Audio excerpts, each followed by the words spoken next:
வணக்கம் ஃப்ரெண்ட்ஸ். ஐயனா துணை சீரியல்ல இன்னைய எபிசோட்ல என்ன நடக்குதுன்னு பார்க்கலாம் வாங்க. என்னடா வீட்டுக்குள்ள வந்ததும் வராதுமா இந்த பசங்க ரெண்டு பேரும் வெளியே போயிருக்கானுங்களே, என்னாச்சு ஏதுன்னு தெரியலையேன்னு சேரன் வாசலையே பார்த்துட்டு இருக்க. ரூம்குள்ள போன நிலா ட்ரெஸ் சேஞ்ச் எல்லாம் பண்ணிட்டு வெளியே வர்றாங்க. என்னன்னு என்னாச்சு ஏன் இங்க நிக்கிறீங்கன்னு கேட்க, வானதி வீட்டுக்கு போன பாண்டியனை இன்னும் காணோம்பா, அதான் பார்த்துட்டு இருக்கேங்கிறாரு. நிலாவும் என்னன்னு பார்க்க அவங்க போன்லயே ரொம்ப கோவமா பேசினாங்கப்பா. பாண்டியை ஏதாவது பண்ணிட போறாங்களோன்னு பயமா இருக்கு அப்படின்னு சேரன் சொல்ல, அண்ணே அந்த மாதிரிலாம் எதுவும் நடக்காதுன்னு, அவர் வீட்டுக்கு வந்ததுமே அங்க போனதுதான் சரி, இது தள்ளி போடுற விஷயமும் இல்லைன்னு, அதோட இது தள்ளி போடுற விஷயமும் இல்லைன்னு, அதே சமயம் இந்த பிரச்சனையையும் அவர் தான் ஹேண்டில் பண்ணணும், அவர் தான் அவங்க கிட்ட எப்படியாவது பேசி கன்வின்ஸ் பண்ணணும் அப்படின்னு நிலா சொல்ல, ஒருவேளை அவங்க ஒத்துக்கலன்னா என்னப்பா பண்றது அப்படின்னு சேரன் கேட்க, அதெல்லாம் ஒத்துக்குவாங்கன்னு, இனிமே எப்படி ஒத்துக்காம இருக்கிறது, அவர் தான் அவங்க கிட்ட எப்படியாச்சும் பேசி கன்வின்ஸ் பண்ணணும், கோவப்பட தான் செய்வாங்க, ஆனா கடைசியில ஒத்துக்குவாங்கன்னு அப்படின்னு நிலா சொல்ல, ஆமாப்பா சீக்கிரம் கல்யாணத்தை முடிக்கணும் அப்படின்னு சேரன் சொல்லிட்டு இருக்க. பல்லவன் ரிஃப்ரெஷ் ஆகி அங்க வர்றாரு. பல்லவன் அங்க வந்து உட்கார, டேய் பல்லவா பெரியவங்க பேசிட்டு இருக்கோம்ல, எழுந்திருச்சு உள்ள போங்கிறாரு சேரன். பெருசா என்னன்னே பேச போறீங்க, வானதி பிரெக்னெண்டா இருக்காங்க, அதனால பாண்டியண்ணனுக்கும் அவங்களுக்கும் சீக்கிரமா கல்யாணம் பண்ணி வைக்க பிளான் பண்றீங்க அதானே, அவ்வளவுதானே, இது ஊருக்கே தெரிஞ்ச விஷயம்னு அப்படின்னு பல்லவன் அசால்ட்டா சொல்ல, அதிர்ந்து போற சேரன், டேய் என்னடா சொல்ற, ஊருக்கே தெரிஞ்சிருச்சா அப்படின்னு கேட்க, அப்படி இல்லைன்னு வீட்டில் எல்லாருக்கும் தெரிஞ்ச விஷயம் தானே, நாம எல்லாரும் ஒன்னா இருக்கும்போது தானே உனக்கு ஃபோன் வந்தது, எனக்கு தான் எல்லாமே தெரியுமே, என்னை ஏன்னே போ சொல்றேங்கிறாரு பல்லவன். ஓ இவங்கிட்ட என்ன சொல்றதுன்னு சேரன் யோசிச்சுட்டு இருக்க.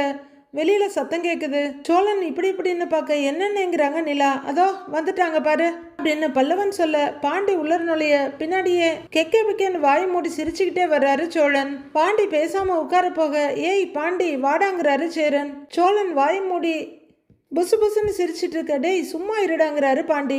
சோழன் சிரிச்சுட்டே இருக்க, பல்ல கடிச்சிட்டு சும்மா இருடான்னு மிரட்டுறாரு.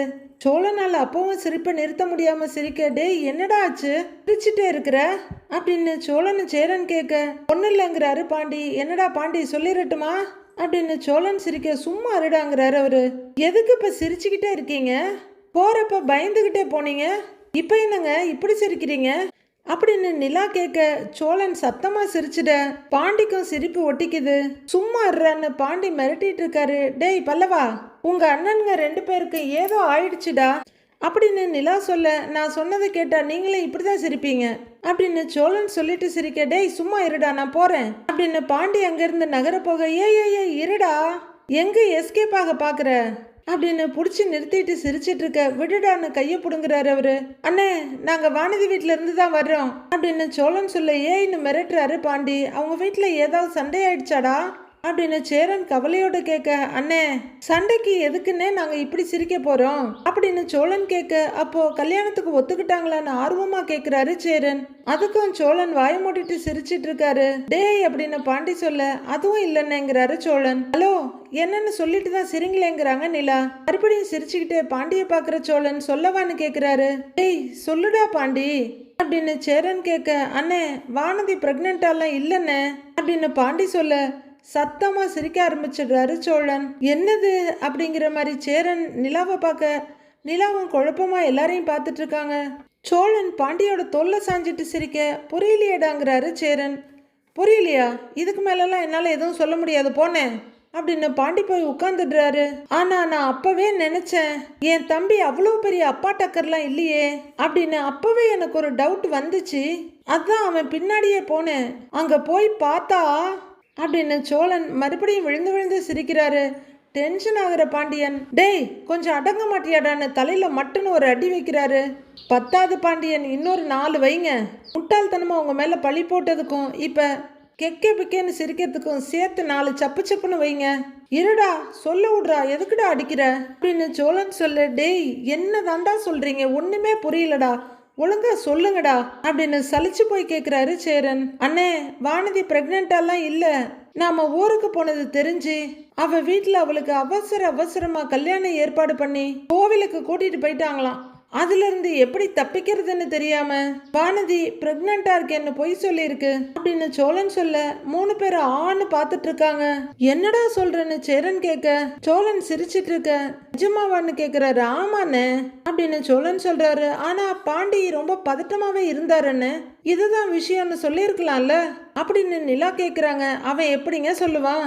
அவனுக்கெல்லாம் ஒரே குழப்பம். நான் கூட எதுவும் பண்ணவே இல்லையே, அப்புறம் எப்படி அவ பிரெக்னெண்டா இருக்கான்னு மண்டை குழம்பி போய் உட்கார்ந்து இருந்தான் அப்படின்னு சோழன் சொல்லி சிரிக்க இப்ப நிலாவும் வாய மூடிட்டு சிரிக்கிறாங்க. இலை லூசு பயலுங்களா, இதுக்கு தானா 2 நாளா அலப்பறையை கூட்டிட்டு இருந்தீங்க அப்படின்னு அவங்களும் சிரிக்க பல்லவனும் சிரிக்கிறாரு. துணைக்கு ஆள் கிடைச்ச ஜோர்ல சோழன் விழுந்து விழுந்து சிரிக்க பாண்டி ரொம்ப சங்கடமா நின்னுட்டு இருக்காரு. டேய் சும்மா இருங்கடா, சிரிக்காதீங்கிறாரு சேரன். இல்லண்ணே, அவன் நிலைமைய கொஞ்சம் யோசிச்சு பாருங்களேன். வானதி அங்க பிரெக்னெண்டா இருக்கேன்னு சொல்றா, ஆனா இவன் ஒண்ணுமே பண்ணல. நாம எல்லாரும் வேற சேர்ந்து ஒரு பக்கம் திட்டிக்கிட்டு இருக்கிறோம். இவனால இல்லைன்னு சொல்ல முடியல, ஆமான்னு ஒத்துக்கவும் முடியல. பாவம் அவஸ்தப்பட்டுட்டு இருந்தான் அப்படின்னு பரிதாபமா நிக்கிற பாண்டிய பார்த்து சொல்றாரு சோழன். அதான் சார் வீட்டுக்கு வந்த உடனே ஓடி இருக்காரு. நான் சும்மா விடுவேனா?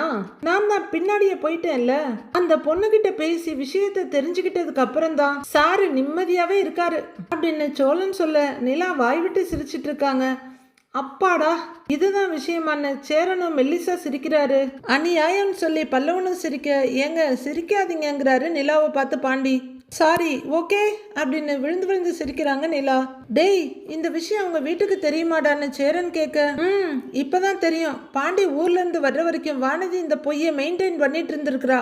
இல்லைன்னா உடனே பிடிச்சு கல்யாணம் பண்ணி வச்சுட்டா என்ன பண்றது? அதனாலதான் அந்த பொண்ணு உஷாரா இருந்திருக்கா அப்படின்னு சோழன் சொல்ல அவ வீட்டுல பொய் சொன்னது கூட பரவாயில்லன்னு என்கிட்டயும் அதே பொய்ய சொல்லி என்னை ஒரு வழி பண்ணிட்டா அப்படின்னு பாண்டி சொல்ல உங்ககிட்ட எதுக்குடா பொய் சொல்லணும்னு கேக்குறாரு சேரன். நான் டென்ஷன் ஆகி சாவேன்ல அதான் அப்படின்னு பாண்டி டென்ஷன் குறையாம சொல்ல வானதி பண்ணதையும் பாண்டியோட நிலையையும் நினைச்சு எல்லாரும் சிரிசிரின்னு சிரிக்கிறாங்க. எல்லாரும் சிரிச்சா சிரிச்சுட்டு போங்கன்னு பாக்குற பாண்டி இப்பதானே எனக்கு நிம்மதியா இருக்குங்கிறாரு. சாரிடா இதை தெரியாம நான் வேற உன்னை அடிச்சுட்டேன் அப்படின்னு சேரன் சொல்ல பரவாயில்லன்னு யாரா இருந்தாலும் அந்த நேரத்துல அப்படிதான் பண்ணியிருப்பாங்க, ஒன்னும் விடுங்கிறாரு பாண்டி. சோழன் இன்னமும் சிரிச்சுக்கிட்டு இருக்க. டேய் சும்மா இருடா அப்படின்னு சேரன் சொல்ல முடியலன்னு சோழன் சிரிக்க அதை பார்த்து எல்லாரும் சிரிக்கிறாங்க. வானதி வீட்டில் அவங்க அப்பா தரையில் உட்காந்து சாப்பிட்டுட்டு இருக்க, அவங்க அண்ணன் சோஃபாவில் உட்காந்து சாப்பிட்டுட்டு இருக்காரு. வர்ற வானதி படக்குன்னு அவங்க அப்பா பக்கத்தில் உட்காந்து ஒரு பிளேட்ல இட்லி எடுத்து வச்சிட்டு இருக்காங்க. டொப்பு டொப்புன்னு 3 இட்லியை தூக்கி தட்டில் போடுறவங்க அடுத்து சாம்பாரை மண்டு ஊத்திட்டு இருக்காங்க. அப்போ அவங்க அம்மா கொண்டு வந்து அடுத்த இட்லியை வைக்க அம்மா தண்ணி கொண்டு வாமாங்கிறாரு வசந்த். இதோ கொண்டு வரேன்னு அவங்க அம்மா உள்ளர போறாங்க. வானதி எதை பத்தியும் கேர் பண்ணாம சாப்பிட்டுட்டு இருக்க அவங்க அம்மா தண்ணி கொண்டு வந்து குடிச்சிட்டு செம்ப கீழே வைக்கிற வசந்த் தங்கச்சியை பயங்கரமா முறைச்சிட்டு இருக்காரு. அவங்க அப்பாவும் எனக்கு சோறு தான் முக்கியன்ற மாதிரி இட்லியை சாப்பிட்டுட்டு இருக்காரு. இங்க பாரு வானதி, நீ கர்ப்பம் இல்லைன்னு தெரிஞ்சிருச்சு, இப்ப கூட ஒன்னும் பிரச்சனை இல்லை. பிரேம் கிட்ட விஷயத்த சொன்னா அவன் உன்னைய கல்யாணம் பண்ணிக்க ஓகே தான் சொல்லுவான். நீ அவனை கல்யாணம் பண்ணிக்கிட்டு சந்தோஷமா வாழ்ற வழியை பாரு அப்படின்னு வசந்த் நிதானமா சொல்றாரு. டென்ஷன் ஆயிடுறாங்க வானதி. இன்னுமா உங்களுக்கெல்லாம் புரியல? நான் எவ்வளவு பெரிய பொய்ய சொல்லி கல்யாணத்தை நிறுத்தி இருக்கேன், மறுபடியும் அவன் ஒத்துக்குவான், அவனை கல்யாணம் பண்ணிக்கோன்னு வந்து பேசிக்கிட்டு இருக்கிறீங்க அப்படின்னு வானதி சொல்லிட்டு சாப்பிட ஆரம்பிக்க வானதி உன்னை பத்தி எல்லாமே தெரிஞ்சும் அந்த பையன் உன்னை கல்யாணம் பண்ணிக்கிறேன்னு சொல்றதே பெரிய விஷயம் அப்படின்னு அவங்க அப்பா சொல்றாரு. எல்லாம் தெரிஞ்சோன்னா எனக்கு ஒன்றும் புரியல. நான் என்ன கொலையா பண்ணிட்டு வந்து நிக்கிறேன்? இல்ல நான் ஒருத்தனை விரும்புறேன், அவனை கல்யாணம் பண்ணிக்கணும்னு நினைக்கிறேன், அது ஒரு குத்தம் வாங்குறாங்க வானதி. ஏய் இன்னாடி சொன்னதையே சொல்லிக்கிற, அந்த குடும்பத்தில் உன்னை கண்ணாலம் பண்ணி கொடுக்கறதுக்கு எங்களுக்கு விருப்பம் இல்லை அப்படின்னு அவங்க அம்மா சொல்ல நான் அந்த குடும்பத்தில் தான் கல்யாணம் பண்ணிக்கிட்டு போவேன் அப்படின்னு வானதி சொல்ல ஓ அப்போ எங்கள் எல்லாரையும் இப்போவே மறந்துரு அப்படின்னு அவங்க அம்மா சொல்ல அது எனக்கு கொஞ்சம் கஷ்டம்தாம்மா, ஆனால் எனக்கு வேறு வழி தெரியல அப்படின்னு சாப்பிட ஆரம்பிக்க அவங்க அம்மா பயங்கர டென்ஷனோட பார்க்குறாங்க. இங்கே பாரு, இது விளையாட்டு விஷயம் இல்லை, நீ என்னோட தங்கச்சி, அந்த அக்கறையில் தான் நான் இதெல்லாம் சொல்லிக்கிட்டு இருக்கேன். இப்போ எல்லாம் நல்ல குஜாலாக தான் இருக்கும், எதையோ சாதிச்ச மாதிரி சந்தோஷமாகவும் இருக்கும். ஆனால் அவனை நீ கல்யாணம் பண்ணிக்கின்னு அவன் வீட்டில் வாழ முடியுமான்னு கொஞ்சம் யோசிச்சு பாரு. அந்த வீட்டில் 5 ஆம்பளைங்க கீறாங்க, அங்கே எப்படி உன்னால் இருக்க முடியும்? ஆனா உன்ன நீங்க ரூம்குள்ள போய் கதவு சாத்திக்கிறியே, இந்த மாதிரி ஒரு ரூம் கூட அந்த வீட்டில் இருக்குமான்னு தெரியாது. ஊர்ல எவனுமே மதிக்காத ஊடு அது. நல்லது கெட்டதுக்கு கூட யாரும் அவங்கள கூப்பிட மாட்டாங்க. ஊரே அந்த குடும்பத்தை ஒதுக்கி தான் வச்சுக்குது. குளப்பள்ளி எல்லாம் சுமந்துக்கின்னு பாண்டியோட அப்பா அந்த வீட்டுல தினமும் குடிச்சுக்கின்னுக்கிறாரு. நீ படிச்சவ, பாண்டி படிக்காதவன், வெறும் மெக்கானிக்கா தான் இருக்கிறான். ஆனா அந்த மெக்கானிக் ஷாப் கூட அவனது இல்ல, ஏதோ சம்பளத்துக்கு தான் வேலை பார்க்கறான். இப்ப சொல்லு, அப்படி ஒரு வாழ்க்கை உனக்கு தேவையா அப்படின்னு கிளிப்பிள்ளைக்கு சொல்ற மாதிரி சொல்றாரு உங்க அண்ணன். வானதி யோசனையா அவங்க அண்ணனை ஒரு பார்வை பார்த்துட்டு குனிஞ்சு சாப்பிட ஆரம்பிக்க, இங்க பாருமா, நான் அந்த வீட்டை பத்தி நல்லா விசாரிச்சுட்டேன். அவங்க இருக்கிற வீடு கூட சொந்த வீடு இல்ல. வீட்டு மேல பாண்டியோட பெரியப்பன் ஏன் வீடுன்னு கேஸ் போட்டிருக்கான். கேஸ் முடியிற வரைக்கும் அவங்களால அந்த வீட்டுக்கு பெயிண்ட் கூட அடிக்க முடியாது. கேஸ் அவங்க பெரியப்பாவுக்கு சாதகமா முடிஞ்சா வீடும் இல்லாம நடுத்தெருவுல தான் நிப்பாங்க. இதெல்லாம் யோசி வானதி அப்படின்னு அவங்க அப்பா சொல்ல, நைனா இதெல்லாம் தெரியாமலா நான் பாண்டியை லவ் பண்றேன், எனக்கு எல்லாம் தெரியும் அப்படின்னு 2 பேருக்கும் அல்வா கொடுத்துட்டு அவங்க இட்லியை சாப்பிட்றாங்க. இங்க பாரு, நாங்க சொல்றத சொல்லிட்டோம், நீ உடனே பதில் சொல்லணும்லாம் இல்ல, நீ கொஞ்சம் டைம் எடுத்து கூட சொல்லு. இதே பிரேமா இருந்தா அவங்களுக்கு சொந்த வீடு இருக்குது, பிரைவேட் பேங்க்ல வேலை பார்க்கறான், கை நிறைய சம்பாதிக்கிறான், பத்தாததுக்கு ஊர்ல வேற ஏக்கர் கணக்குல இடம் வச்சிருக்கிறாங்க அப்படின்னு வசந்த் தூண்டில போட்டுக்கிட்டு இருக்க. இப்ப நான் சாப்பிட்றதா வேணாமா? எதுக்கு இப்படி போட்டு சாக அடிக்கிறீங்க? நீங்க பேசுறதெல்லாம் கேட்கும்போது உங்க முன்னாடி உட்காந்து சாப்பிட கூட பிடிக்கல எனக்கு அப்படின்னு கோவமா சொல்ற வானதி தட்டை வீசிட்டு போயிடுவாங்கன்னு பார்த்தா தட்டை தூக்கிக்கிட்டு அப்படியே செம்பு தண்ணியும் தூக்கிட்டு உள்ளர போறாங்க. உள்ளர போறவங்க கதவை லாக் பண்ணிக்க ஏன்னு கூப்பிட்டுட்டே இருக்காரு அவங்க அண்ணன். என்னம்மான்னு கேட்க, அடப்போடா அப்படின்னு அவங்க அம்மா சொல்ல கதவை சாத்திட்டு ச்சே அப்படின்னு வானதி வந்து பெட்ல உட்காந்து தட்டை தூக்கி மடியில வச்சிட்டு இருக்க. அவங்க மொபைல் ரிங் ஆகுது. கால் ஆன் பண்ணி காதுல வச்சுக்கிட்டு சொல்லு பாண்டி அப்படின்னு கொஞ்சம் கடுப்போடு சொல்லிட்டு இட்லியை புட்டுக்கிட்டு இருக்காங்க. என்னாச்சு, ஏன் ஒரு மாதிரியா பேசுற அப்படின்னு பாண்டி கேட்க, ஒன்றும் இல்லை பாண்டி அப்படிங்கிற வானதி இட்லி எடுத்து வாயில வைக்கிறாங்க. 2 பக்கமும் கொஞ்ச நேரம் அமைதியா இருக்க. சரி நான் அப்புறம் கூப்பிடுறேங்கிறாரு. ஒன்றும் இல்லைன்னு கொஞ்சம் டல்லா சொன்னா உடனே போனை வச்சிடுவியா நீ அப்படின்னு வானதி மிரட்டலா கேட்க, ஒண்ணுமே இல்லைன்னு சொல்ற, ஏதாவது கேட்டா அமைதியா இருக்கங்கிறாரு பாண்டி. அமைதியா இருந்தா என்ன ஏதுன்னெலாம் கேட்க மாட்டியா நீ அப்படின்னு வானதி சீர. சரி என்ன பிரச்சனை சொல்லுங்கிறாரு பாண்டி. நான் கேட்டதை நீ கேட்பியா அப்படின்னு அதுக்கும் வானதி கத்த, அதாண்டி கேட்குறேன் என்னன்னு சொல்லுங்கிறாரு. சொல்ல முடியாது போ அப்படின்னு வானதி காலை கட் பண்ணிட்ட. ஐயோ இவளெல்லாம் வச்சுட்டு நான் என்னதான் பண்ண போறேனோ தெரியலையே அப்படின்னு பாண்டி போனை பார்த்துட்டு இருக்க. எனக்கு இப்போதைக்கு இட்லி தாண்டா முக்கியம் அப்படின்னு வானதி பட்டு பட்டுன்னு சாப்பிட்டுட்டு இருக்காங்க. அதே கடுப்போட போன் எடுத்து பாண்டிக்கு கால் பண்ண அவர் மொபைல் ரிங் ஆகுது. காலை ஆன் பண்ணி அவர் காதுல வைக்க, நான் கோவத்துல போனை வச்சா திரும்ப கால் பண்ணி கூட நீ என்னன்னு கேட்க மாட்டல்ல அப்படின்னு வீட்டில் இருக்க கடுப்பை மொத்தமாக இங்கே கொட்டுறாங்க. இப்போ என்னடி பிரச்சனை உனக்கு? யார் மேலேயே இருக்க கோவத்தை ஏன் மேலே காட்டிக்கிட்டு இருக்க அப்படின்னு பாண்டி கேட்க, இதுக்கு மேலே என்னால் இங்கே தாக்கு பிடிக்க முடியும்னு தோணலை பாண்டி. ஏற்கனவே போலீஸ் ஸ்டேஷனில் கம்ப்ளைண்ட் பண்ணி இவங்களெல்லாம் மிரட்டி தான் நான் இங்கே வந்து உட்கார்ந்துருக்கேன். நான் இந்த அளவுக்கு போகும்போதே எனக்கு கட்டாய கல்யாணம் பண்ணி வைக்க பார்க்குறாங்க. இப்போ நான் ப்ரெக்னென்ட் இல்லைன்னு தெரிஞ்ச உடனே மறுபடியும் அவனை கல்யாணம் பண்ணிக்க சொல்லி ஃபோர்ஸ் பண்ணுறாங்க. என்னால் இங்கே வீட்டில் இருக்கவே முடியலடா. என்னதான் நானும் என் அண்ணனும் சண்டை போட்டாலும் வீடு ஒரு மாதிரி சண்டையும் சிரிப்புமா தான் இருக்கும். ஆனா இப்ப வீடு அப்படி இல்ல. அவங்களும் என்ன நினைச்சு கவலைப்படுறாங்க, என்ன மாத்த விதவிதமா ட்ரை பண்றாங்க. கோவமா பேசினா கூட நாமளும் திரும்ப கோவமா பேசிடலாம். பொறுமையா உட்கார்ந்து பேசி என்ன சாகடிக்கிறாங்க. என்னால முடியல, பேசாம என்ன கூட்டிட்டு போயிட்டேன் அப்படின்னு உணர்ச்சிகளை மொத்தமா கொட்டி உள்ளத்துல இருக்கத சொல்றாங்க வானதி. எங்கடி கூட்டிட்டு போக சொல்ற? பேசாம நீ ஹாஸ்டல் போயிரு அப்படின்னு பாண்டி சொல்ல, என்னை கல்யாணம் பண்ணி கூட்டிட்டு போயிரு பாண்டி ப்ளீஸ் அப்படின்னு வானதி கெஞ்சலா கேட்க, இப்போதைக்கு அதெல்லாம் யோசிக்க முடியாதுன்னு சொல்லிட்டேன்ல, முதல்ல என் அண்ணனுக்கு கல்யாணம் ஆகட்டும், அப்புறம் தான் நம்ம கல்யாணத்தை பத்தி யோசிக்க முடியுங்கிறாரு பாண்டி. நீ சொல்றதெல்லாம் எனக்கு புரியுதுடா, ஆனா என் நிலைமை இங்க ரொம்ப மோசமா இருக்குடா. நீயே பார்த்துக்கிட்டு தானே இருக்க. அன்னைக்கு மட்டும் நான் பிரெக்னென்ட்னு பொய் சொல்லலைன்னா இந்நேரம் அவனுக்கு நான் ஒய்ஃப் ஆயிருப்பேன். ஜஸ்ட் மிஸ்ஸில் தப்பிச்சு வந்து உட்கார்ந்துருக்கேன். இதுக்கு மேலே எப்படிதான் இங்கே இருக்க முடியும் அப்படின்னு வானதி கேட்க, சரி எனக்கு புரியுது, அதனால தான் ஹாஸ்டல் போயிருன்னு சொன்னேங்கிறாரு பாண்டி. நான் உன்னை ஆரம்பத்திலேயே ஹாஸ்டல் தானே போச்சொன்னேன், ஆனா நீ நான் சொன்னதை கொஞ்சம் கூட கேட்கல. நீ தான் நான் பார்த்துக்கிறேன், நான் வீட்டுக்கே போறேன்னு சொன்னேங்கிறாரு பாண்டி. அப்போ என்னோட தப்பு தானே சொல்றியா அப்படின்னு வானதி கோவமா கேட்க, உன்னை தப்பு சொல்லல அப்படின்னு பாண்டி சொல்ல, பாண்டி நான் எவ்வளவு பெரிய பிரச்சனையில இருக்கேன், அதெல்லாம் புரிஞ்சுக்கிட்டு நீ பேசுற மாதிரியே தெரியல அப்படின்னு வானதி கொஞ்சம் கடுப்பா சொல்ல, இதோ பாரு வானதி, அண்ணனுக்கு முதல்ல கல்யாணம் ஆகட்டும், அப்புறம் தான் நம்ம கல்யாணத்தை பத்தி யோசிக்க முடியும் அப்படின்னு பாண்டி நிதானமா சொல்ல பயங்கர கடுப்பாகிற வானதி, முதல்ல போனை வைடா அப்படின்னு கட் பண்ணி போட்டுடுறாங்க. பாவம் பாண்டிக்கு என்ன பண்றதுன்னு தெரியல. பொழுது விடியுது.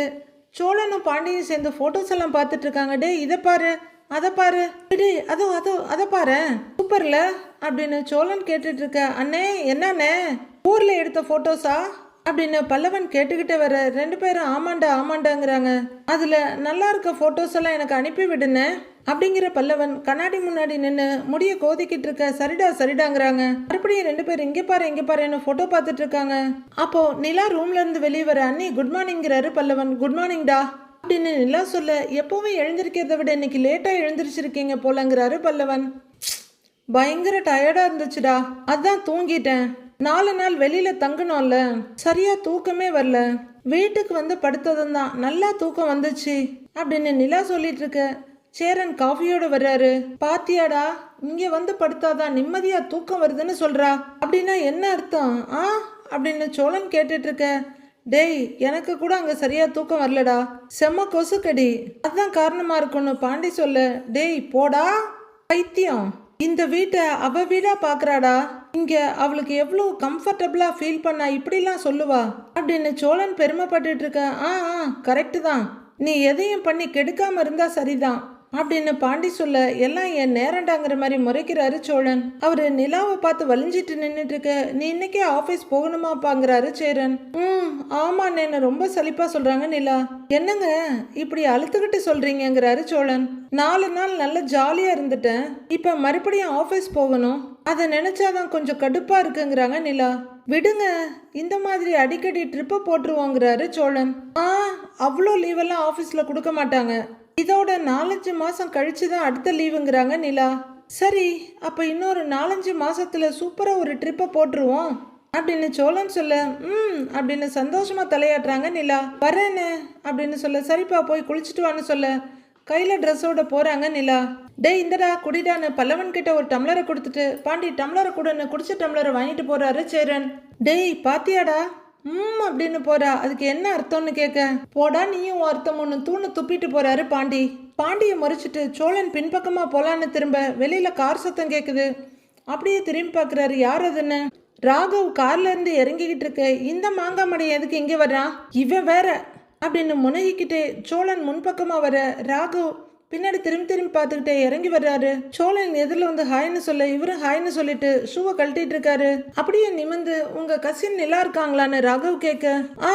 இருக்காங்க அப்படின்னு சோழன் தலையாட்ட. இல்ல 2-3 நாள் ஆபீஸே வரல அப்படின்னு ராகவ் சொல்ல, அவங்க தான் லீவ் சொல்லியிருப்பாங்களேங்கிறாரு சோழன். இல்ல பிரதர் லீவு சொன்னாங்க தான், இருந்தாலும் அவங்க ஓகேவான்னு தெரிஞ்சுட்டு போலான்னு தான் வந்தேன். இல்ல ஓகே தான் என்ன உள்ளர பார்த்துட்டு கேட்கிறாரு ராகவ்.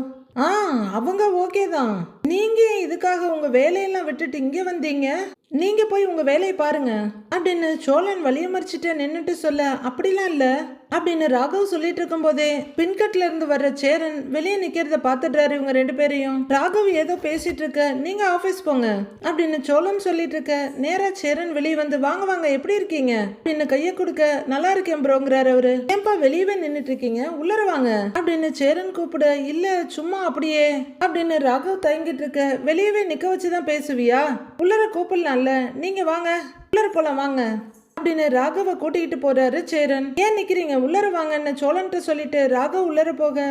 நிலா யார் வந்திருக்காங்கன்னு பாருன்னு உற்சாகமா சொல்லிட்டு போறாரு சேரன். அங்கேயே நிக்கிற சோழன் பயங்கர கடுப்போட, ஆமா இவர் பெரிய சீஃப் மினிஸ்டரு, வந்த உடனே ஓடி வரணுமாக்கும், இவனே ஒரு விளங்காதவன், இவனுக்கு இந்த வரவேற்பு ஒண்ணுதான் கேடு அப்படின்னு சோழன் பொறுமிக்கிட்டே உள்ளர திரும்புறாரு.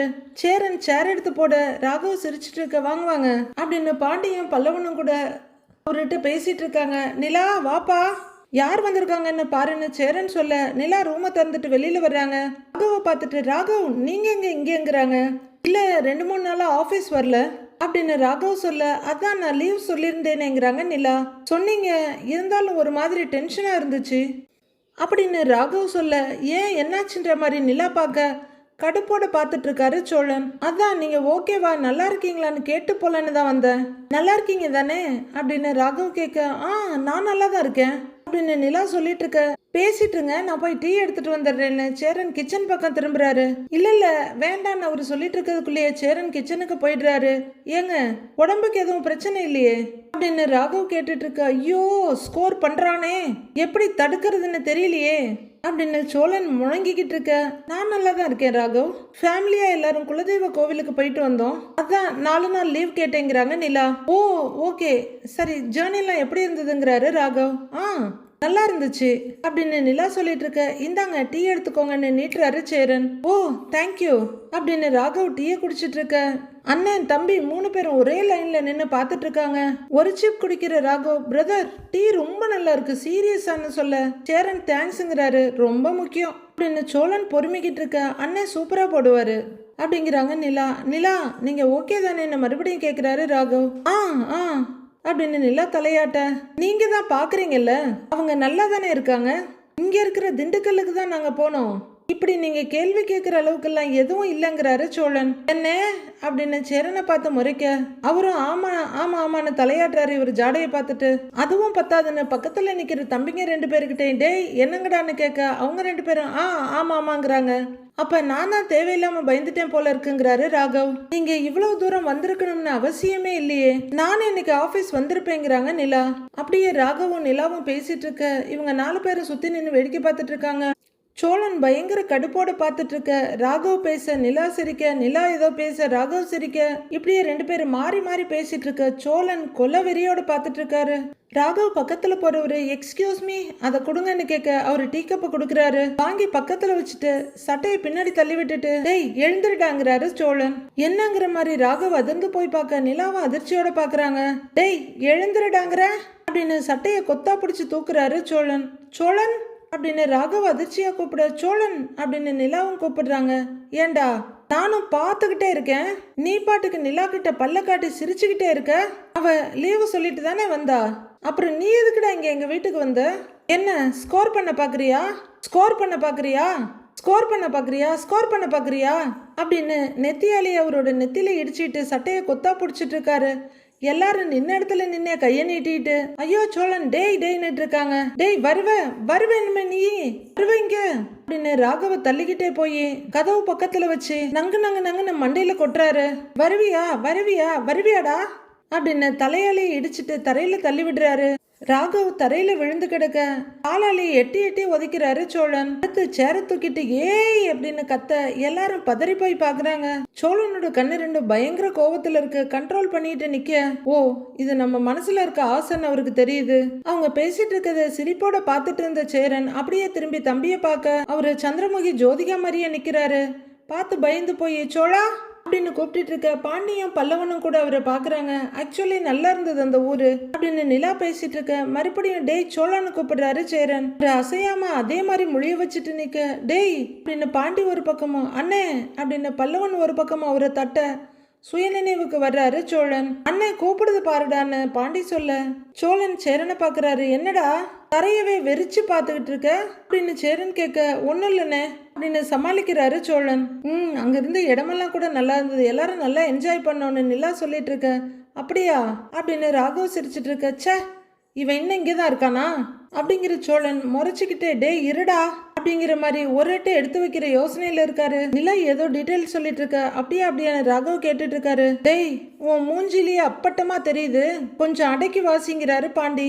ஏண்டா அவன் ஆபீஸ்ல யார் லீவ் போட்டாலும் இப்படிதான் வீட்டுல போய் நிப்பானா அப்படின்னு சோழன் கடுப்பா கேட்க. அண்ணி மேல ஏதோ தனியா அக்கறை போலன்னு அப்படின்னு பல்லவன் எரியிற நெருப்புல எண்ணெயை ஊத்துறாரு. என்னோட நிலா மேல இவனுக்கு என்னடா அக்கறை வேண்டி கிடக்கு அப்படின்னு ராகவ குத்த வேண்டிய குத்த பல்லவன் முதுகுல குத்துறாரு சோழன். திடுக்குன்னு அண்ணனை பாக்குற பல்லவன் சோழன் முகத்தையே பார்த்துக்கிட்டு இருக்காரு.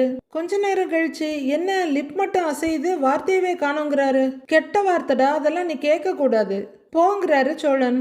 ராகவ் டீயை குடிச்சிட்டு ஏன் நிலா நானே உங்களை கூட்டிட்டு போறேனேங்கிறாரு. இல்ல ராகவ் நீங்க எதுக்காக இதெல்லாம் பண்ணணும், நான் பாத்துக்கிறேன் அப்படின்னு நிலா சொல்ல. இதுலலாம் எனக்கு எந்த கஷ்டமும் இல்லைங்க அப்படின்னு ராகவ் சொல்ல. ஏங்க விடுங்க, அதுதான் அவங்களே வரேன்னு சொல்லிட்டாங்கல்ல, அதெல்லாம் நாங்களே பத்திரமா கொண்டு வந்து விட்டுடுவோம், நீங்க கிளம்புங்க அப்படின்னு சோழன் சொல்ல ராகவும் ஓகே அப்படின்னு தலையாட்ட கிளாஸ கொடுங்கங்கிறாரு சேரன். எழுந்திருக்கிற ராகவ் சரிங்க நான் வர்றேன்னு சொல்ல சரிங்க ராகவ்ங்கிறாங்க நிலா. சரிங்க நான் வர்றேங்க அப்படின்னு சேரன் கிட்ட சொல்ல சரிங்க போயிட்டு வாங்கங்கிறாரு அவரு.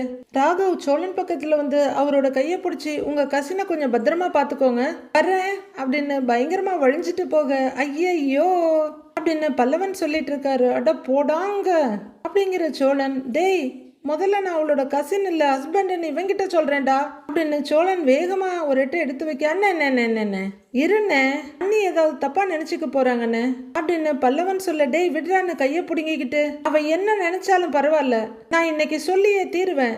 என்ன தைரியத்துல அவன் வீடு வரையில வந்து நிலாவை பத்தி விசாரிக்கிறான். கொஞ்சம் கேப் கிடைச்ச உன்னை பிக்கப் பண்றேன் டிராப் பண்றேன் அப்படின்னு வந்து நிக்கிறான். என் வலி உனக்கு புரியாதுடா இன்னைக்கு இருக்கு பாருடா அவனுக்கு அப்படின்னு சோழன் வேகமா வெளியே கிளம்புறாரு. அடுத்து என்ன நடக்க போகுதுன்னு பொறுத்திருந்து பார்க்கலாம் ஃப்ரெண்ட்ஸ்.